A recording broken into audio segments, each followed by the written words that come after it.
Posnetek ali katerikoli njegov del ne predstavlja naložbenih priporočil, naložbenega svetovanja ali nagovarjanja k investiranju. Vsebina je izobraževalna, osebe na posnetku pa svojo udeležbo ne priporočajo nobenega specifičnega produkta, storitve ali ponudnika. Kad človek pride na borzo, vsak pomisli samo na dve stvari. Ali da je prišel iskati službo, ali pa da je prišel zaslužiti. Zdaj, kaj pravzaprav borza je, mi bodo povedali trije strokovnjaki, ki so eni redkih, ki imajo dejansko na borzi službo. Pozdravljeni. Jaz, ko pomislim na borzo, si predstavljam, da je to neka ogromna firma. Ampak dajte mi povedati, zakaj bi borza mene sploh mogla zanimati? V bistvu te moram, Tilen, kar takoj razočarati. Na borzi nas je zaposlenih samo nekaj več kot 10 ljudi. Se pravi, to je relativno malo za eno državno firmo, ne? Tudi v lasti države nismo. Ja, ste pa za bogate. Tudi to države. Povprečna vrednost posla na borzi je par tisočakov. Ok, ampak pa mi pa povejte tako, no. Kaj borza pravzaprav je? Borza organizira trgovanje s finančnimi instrumenti. Delnice, obveznice, skladi, vse ostalo. V bistvu predstavljamo se čisto po domače. 10.000 ljudi nekaj hoče, 10.000 ljudi je to barbaralno prodati. Kje se bojo dobili? A bojo kakor na bolhi malo oglase na splet dal, potem par SMS-ov, en klic, malo brantanja. V bistvu ne. Pripelješ jih vse na eno mesto in to je borza. Se pravi, to je sejem, kjer prodajajo rabljene avtomobile. Ne, tako si predstavljam, ne vem. Ja, ampak vse poteka čisto drugače, kot pri rabljenih avtih, ne. V bistvu prvič vsi imajo iste informacije. Za ta avto oziroma vrednostni papir vsi vejo, kakšna je realna cena in vsi ti vrednostni papirji so isti. Torej, po domače povedano, vsi na istem mestu, ob istem času, isti pogoji, iste informacije, torej tiste osnove poštenega trgovanja tukaj so. Ok, ampak a lahko rečemo, da je borza kot nek kazino? Prideš not, ponujati različne igre, na koncu pa največ profita bajta. Ne, v bistvu smo vse drugo kot en kazino. Namreč pri nas skrbimo za to, da trgovanje poteka organizirano, nadzorovano, transparentno, po vnaprej predpisanih pravilih in borza sama ni udeležena v teh poslih.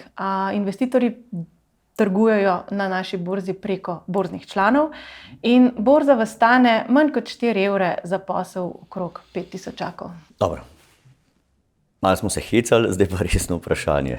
Kje je zdaj tista miza, pod katero se talajo milijoni? Ne vi meni 4 evre. Si že zamudil, za danes je konec. Danes smo že vse po tepih pometali. Pustimo šalo na stran. Borza ni trgovanje pod preprogo, ampak pri nas poteka vse transparentno.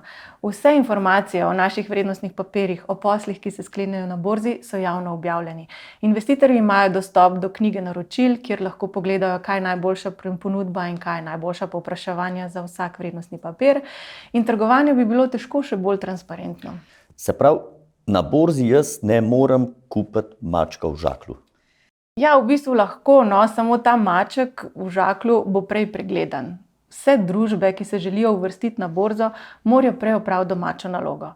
Pripraviti morajo finančne izkaze, ki jih pregledajo neodvisni revizorji. Agencija za trg vrednostnih papirjev jim izda dovoljenje, da objavijo prospekt, v katerem navedejo vse informacije, ki so pomembne za to, da se investitorji lahko odločijo o tem, da bi vstopili v to naložbo.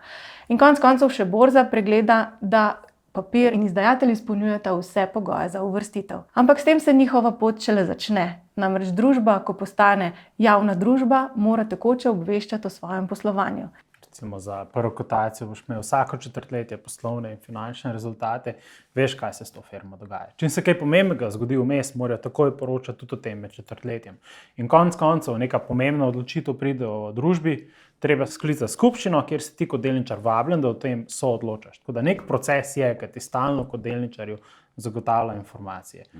In ja, zgodi se lahko marsikaj, ampak tudi v najslabšem primeru imel boš zelo veliko informacij in indicov, ki ti bojo kazali na to, to ni vrečasta tam, ampak to je žakelj pa en mačkon noter. In temu primerno prilagodiš potlej ceno, oziroma to zate naredi trg.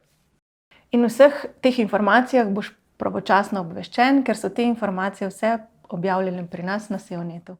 Ampak seveda vseh napak v bistvu niti ne moramo preprečiti, ker konec koncev poanta vlaganja je, oziroma sestavni del vlaganja je tudi to, da cene neprestano ne rastejo, ampak tudi padajo. Je pa od vseh možnih naložb najbolj verjetno, da boste dobili informacije prav o teh, ki jih lahko kupimo tudi na borzi. Zato pa tudi mi organiziramo webcaste, dogodke in pa konference z našimi izdajatelji, na katerih jim lahko tudi zastavite kakšno vprašanje. Ja, pa košta to vprašanje? To vas nič ne Oziroma stane. odgovor, koliko šta. To vas nič ne stane. Skoraj vsi naši dogodki so javno objavljeni, so prosto dostopni, na marsikaterega se pa lahko pridružite iz domačega naslonjača, kar v pižami. A moram imeti, ja, kravato pa moram imeti, ne? Kravato pa nujno. Organiziramo veliko dogodkov, kjer v bistvu zaveščamo o dvigu finančne pismenosti. To so dogodki, kot so Trguj na borzi, Gremo na borzo, finančni festival, četrtletni pregledi, kjer različne ciljne publike poučujemo o pravilnem ravnanju z denarjem in jim predstavimo tudi različne oblike naložb. Kaj ne rečem, gremo na borzo. Najlepša hvala za vse te informacije. Prosim. Prosim. Kat? Imamo? Imamo. Okay. Ti da mi povejte samo, ker ste na borzi, imate vezano, kaj je treba vlagati, no? Kje je dober profit, no? Kako bom, povej, da bom bogat, no? Kaj? Zmeraj, ko nekdo zve, da delaš na borzi, tako sledi naslednje vprašanje. Kaj se splača, ti sprekoritev, ti veš. Realnost je taka, da za večino tega, to se splača, ne stoji nobena koristna informacija. Te informacije so zelo redke. Ko pa res pride do ene notranje informacije, pa je nekdo ima, prvič, to je strogo zaupno, varovano, nadzorovano in pa konec koncev trgovanje na podlagi tega, ali pa sem, če okoli govoriš, te spravi tudi hitro iz te borze v zapor. Ja, Nekje pa imamo vse en zate. vidim dve zelo koristni informaciji. Če vlagate